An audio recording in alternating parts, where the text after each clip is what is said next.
Assalamualaikum teman-teman semua. Jadi saya baru saja membeli bibit baru ya teman-teman di online. Ini varietas Cakrabuana ya. Ini varietas Cakrabuana. Ini kemasannya 5 kilo ya. Jadi satu bungkus ini 5 kilo. Ini saya beli semuanya ada 25 kilo ya. 1, 2, 3, 4, 5 bungkus. Jadi semuanya 25 kilo. Jadi di musim tanam yang kedua ini saya berencana akan menanam bibit ini ya. Bibit Cakrabuana. Jadi di musim tanam ke-1 saya di sini menanam Inpari 32. Karena alasannya musim tanam pertama itu tanah kering ya teman-teman. Tanah kering, habis tanah kering bekasnya tembakau. Jadi kalau misalnya nanam bibit-bibit seperti ini itu biasanya tidak tahan teman-teman, kebanyakan mati leher seperti itu. Makanya untuk musim tanam pertama kami di sini menanam bibit yang kuat, yaitu Inpari 32 atau Sintanur atau IR66 seperti itu. Di musim tanam yang kedua ini kami memilih bibit Cakrabuana karena dia cepat ya teman-teman. Jadi 70 hari sampai 80 hari itu sudah panen. Karena untuk tanam sekarang jadi kita bulan 5 atau pertengahan bulan 6 kita sudah bisa nanam tembakau. Jadi seperti itu. Atau maksimal bulan 7 kita sudah nanam tembakau. Jadi nutut ya teman-teman, nyampe waktunya. Kalau misalnya tanam lagi Inpari 32 itu dia kan agak lama. Jadi Inpari 32 itu 100 sampai 115 hari baru bisa dipanen. Jadi kalau misalnya tanam Inpari 32 lagi itu waktunya tidak cukup ya teman-teman untuk tanam tembakau. Jadi terlalu ke belakang. Jadi ke tanam tembakau tuh kalau sudah lewat bulan 7, bulan 8 tuh biasanya sudah terlalu mundur ya. Nanti biasanya harganya akan anjlok karena akan berbarengan dengan turunnya musim hujan saat panen. Jadi seperti itu. Jadi keunggulan Cakrabuana ini ya, jadi dia cepat panen teman-teman. Jadi 70 HST. Jadi setelah tanam benih itu dia 70 hari 80 hari sudah bisa dipanen. Dan itu juga malainya panjang ya. Jadi lumayan banyak juga hasilnya, tidak kalah dengan Inpari 32. Jadi untuk benih yang saya beli ini merek pertama kali saya pakai merek ini ya, merek Alindo ini. Biasanya mohon maaf agak berisik ya teman-teman, ini soalnya saya di depan rumah ya, di pinggir jalan. Ini baru pertama kali kami pakai merek Alindo ini. Biasanya itu kami pakai merek Janger, terus Banyuwangi seperti itu, terus Pak Tani seperti itu, atau merek dan lain-lainnya ya yang terkenal. Yang paling sering Banyuwangi, tapi berhubung di sini stoknya kosong, makanya saya pakai yang beli di Shopee. Itu judulnya merek Janger, tapi kok datangnya merek Alindo. Tapi tidak apa-apa, ini juga bersertifikat ya. Kita cek sertifikatnya. Ini dia, ini sertifikatnya ada di belakang kemasan ya. Jadi kalau kita beli benih itu kita lihat expirednya ya. Jadi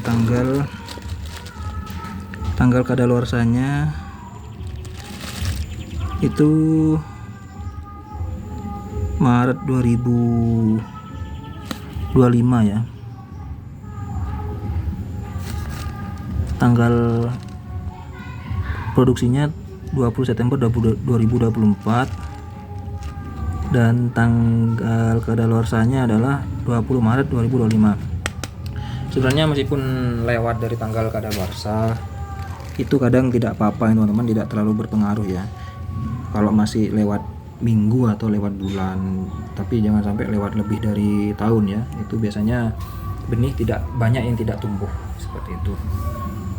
Jadi ini benih bersertifikat ya teman-teman. Jadi usahakan kita membeli benih itu yang bersertifikat teman-teman, seperti ini. Karena itu ada beberapa benih itu yang tidak bersertifikat, itu biasanya dijual dengan judul untuk kalangan sendiri. Itu biasanya benih galur ya namanya. Benih galur kebanyakan dari Aceh ya. Itu saya pernah beberapa kali coba, itu hasilnya kurang memuaskan teman-teman. Tapi kurang memuaskannya itu mungkin karena faktor cuaca di lingkungan sini itu tidak cocok ya untuk bibit jenis galur. Jadi saya beberapa kali tanam jenis CL220, terus turunannya yang lebih baru itu CL284 pernah, terus MR219 pernah. Itu semuanya ditanam itu ya tidak mengecewakan, cuman hasilnya jauh di bawah Inpari 32 ya teman-teman untuk musim tanam pertama. Makanya untuk musim tanam pertama tetap kami di sini nanam Inpari 32. Itu hasilnya sudah jelas ya teman-teman, bagus. Untuk musim tanam kedua itu saya biasanya tanam Ciherang. Berhubung Ciherang itu juga usianya agak lama ya, sekitar 100 hari baru bisa dipanen, makanya saya cari bibit yang genjah atau yang cepat ya teman-teman. Makanya saya coba tanam Cakrabuana sesuai sama instruksi dari PPL sini ya, itu Cakrabuana tuh enak cepat. Jadi kita baca di sini ya, untuk bibit dari Alindo ini dia benih. Nah, ini kebutuhannya 25 sampai 30 kg per hektar ya. Ini saya beli 25 kg. Untuk luas lahan itu sekitar 650 ya. Sebenarnya ini 20 kg aja sudah cukup. Cuman mengantisipasi biasanya waktu penyemaian itu banyak burung ya teman-teman, banyak dimakan burung. Akhirnya kadang bibit itu kurang, makanya saya lebihkan 5 kilo. Biasanya 20 kilo itu sudah cukup. Ini saya lebihkan 5 kilo supaya nanti kita tidak kekurangan bibit. Kalau memang ada lebihnya nanti bisa kita jual ya ke petani lain, itu tidak apa-apa. Jadi seperti itu teman-teman. Terus persemaian biasanya kalau kami juga sama disemai, sebelum disemai benih direndam selama 24 jam atau biasanya langsung teman-teman, langsung tanpa direndam langsung ditabur aja tidak apa-apa. Itu juga akan tumbuh bagus maksimal, tapi lebih bagus diperam ya selama 24 jam atau biasanya sampai keluar kecambah gitu teman. Jadi seperti itu ya. Jadi untuk benih seperti ini itu direndam lebih bagus, tanpa direndam langsung ditabur itu juga bagus. Dan untuk persiapan lahannya biasanya kita pakai sistem kering ya di sini teman. Jadi jarang ya kita menyemai bibit di sini. Untuk padi itu pakai sistem basah ya.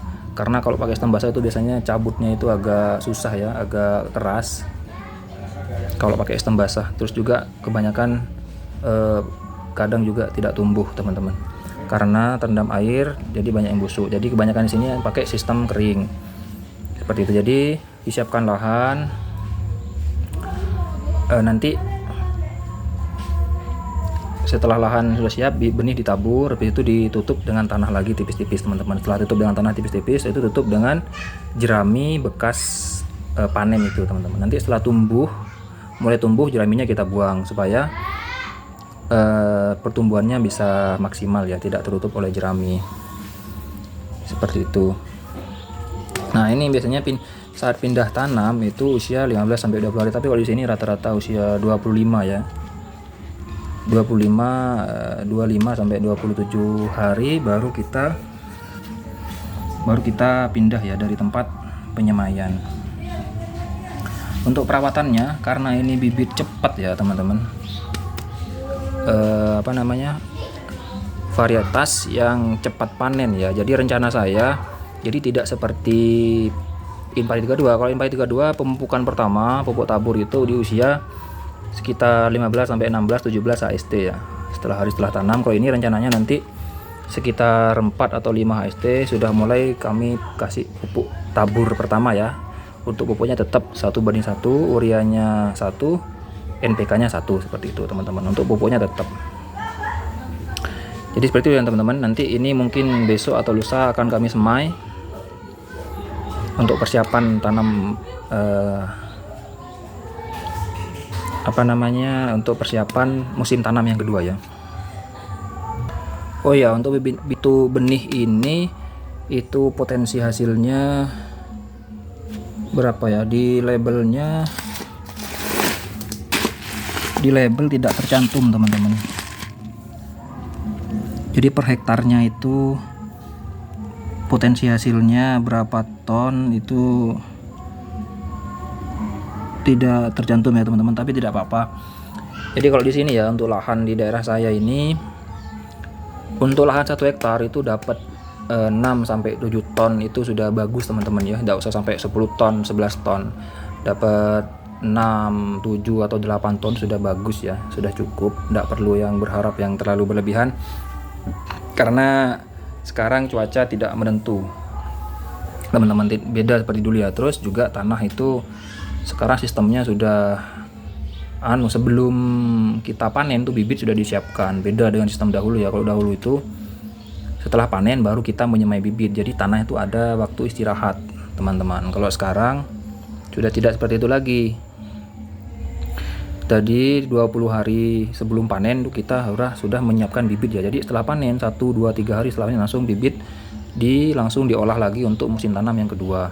Nanti musim tanam yang ketiga di sini kita biasanya tanam kering teman-teman. Tanam kering itu bisa jagung, bisa cabai, bisa tembakau. Biasanya kalau saya tembakau ya, antara jagung atau tembakau.